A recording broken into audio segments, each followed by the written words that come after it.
Lecture du livre des Nombres, au chapitre 12, versets 1 à 13.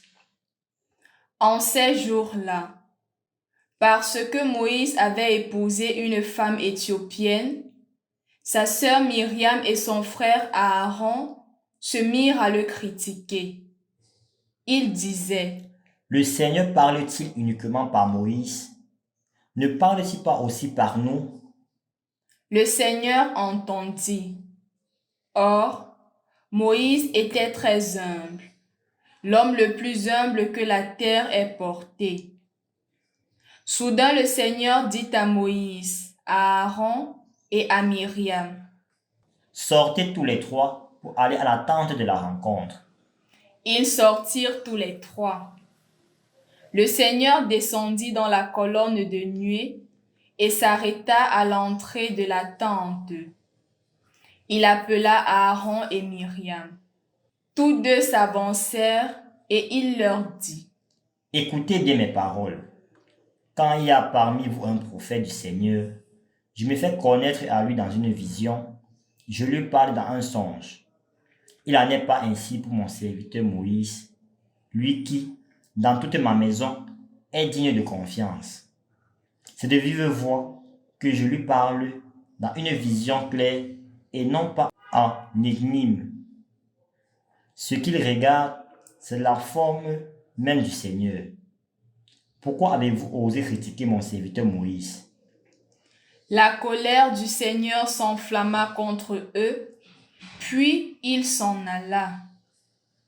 La nuée s'éloigna de la tente, et voici, Myriam était couverte d'une lèpre, blanche comme de la neige.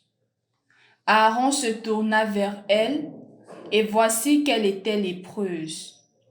Il dit alors à Moïse: Je t'en supplie, mon Seigneur, ne fais pas retomber sur nous ce péché que nous avons eu à la folie de commettre. Que Myriam ne soit pas comme l'enfant mort-né, dont la chair est à demi rongée lorsqu'il sort du sein de sa mère. Moïse cria vers le Seigneur: Dieu, je t'en prie, guéris-la. Au nom du Père et du Fils et du Saint-Esprit. Amen.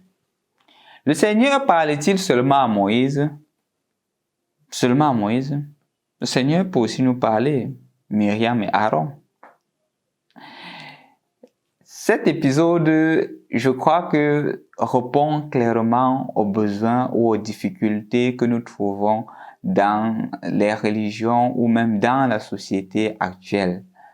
Parce qu'il y a malheureusement de plus en plus des personnes qui, ayant embrassé une idéologie, ayant embrassé une foi, ayant embrassé une manière d'être, à un certain moment, lorsque leurs intérêts sont mis en difficulté, ils se mettent à justifier à travers le nom du Seigneur.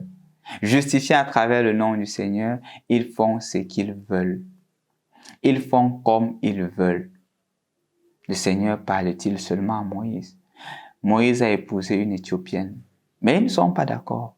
Ils ne sont pas d'accord du choix que Moïse a opéré. Et là maintenant, ils remettent même en doute le choix que le Seigneur a opéré sur Moïse. Est-ce que le Seigneur parle seulement à Moïse? Je crois que c'est ce que notre Église subit depuis plusieurs siècles. Quand il y a certaines décisions qui sont prises, certaines personnes ne sont pas d'accord. N'étant pas d'accord, ils se mettent à dire, est-ce que le Seigneur parle seulement dans l'Église catholique? Est-ce que le Seigneur parle seulement au pape pour certains évêques qui quittent même l'Église? Et même certains prêtres. Est-ce que le Seigneur parle seulement à mon évêque? Le Seigneur me parle aussi. Personne ne nie que le Seigneur s'adresse aussi à toi. Ou peut-être, est-ce que le Seigneur parle seulement à mon curé ou à mon prêtre? Le Seigneur me parle aussi. C'est pas faux. Mais le Seigneur a posé son choix sur ces personnes-là pour pouvoir guider son Église. Parfois, ces personnes sont les plus désastreuses qui puissent exister, mais c'est le Seigneur qui a porté son choix sur ces personnes. Et l'attitude qu'il faut avoir, mon frère, ma sœur, ce n'est pas de dire que je quitte l'Église parce que je suis contre ces personnes. Parce que ces personnes-là, je n'embrasse pas leur point de vue. Le Seigneur a posé le choix sur eux. Et notre attitude, c'est d'embrasser ce choix que le Seigneur a posé avec discernement. Ne pas mettre en doute l'action que le Seigneur a posée. Je m'adresse ici à tous ceux qui, ayant embrassé la foi catholique, pour une raison ou une autre, ont décidé de la laisser, de l'abandonner. Et peut-être même ont créé leur propre religion, disant que est-ce que le Seigneur parle seulement dans l'Église catholique?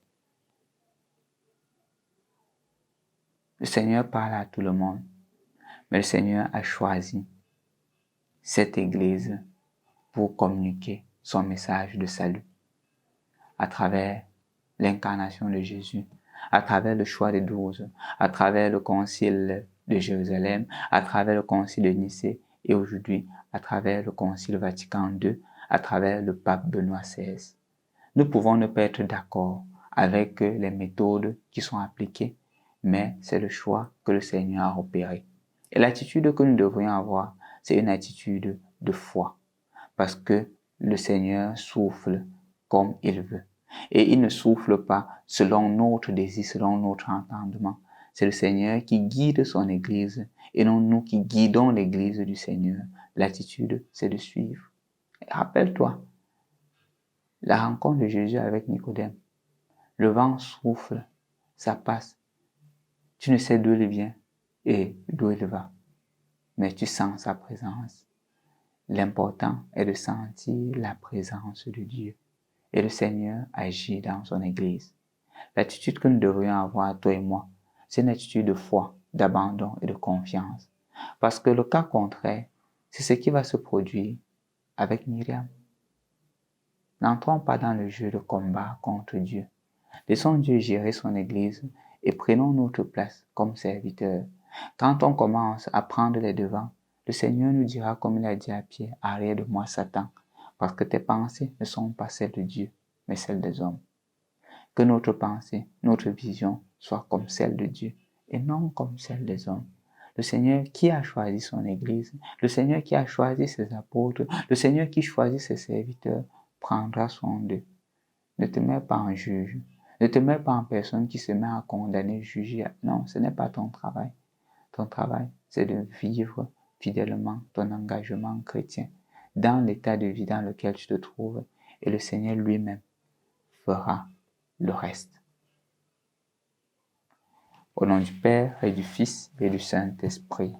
Amen.